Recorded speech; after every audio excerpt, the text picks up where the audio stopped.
جو لوگ یہ کہتے ہیں کہ قرآن و حدیث کا پورا علم حاصل کیے بغیر کسی کو تبلیغ کا کوئی حق نہیں، ان سے دریافت کیجیے کہ پورے علم کی تعریف کیا ہے، اس کی حد کیا ہے۔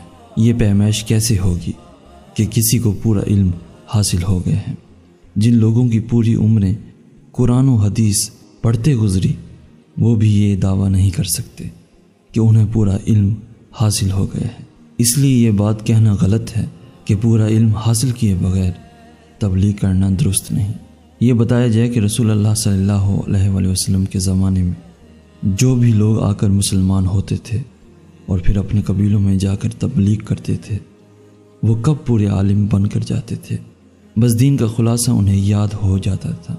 وہ یہ جان لیتے تھے کہ حق کیا ہے، باطل کیا ہے، ہمارے فرائض کیا ہیں، کیا چیزیں ہمارے لیے ممنوع ہیں اور کن کی اجازت ہے، اور پورے قبیلوں کو مسلمان بناتے تھے۔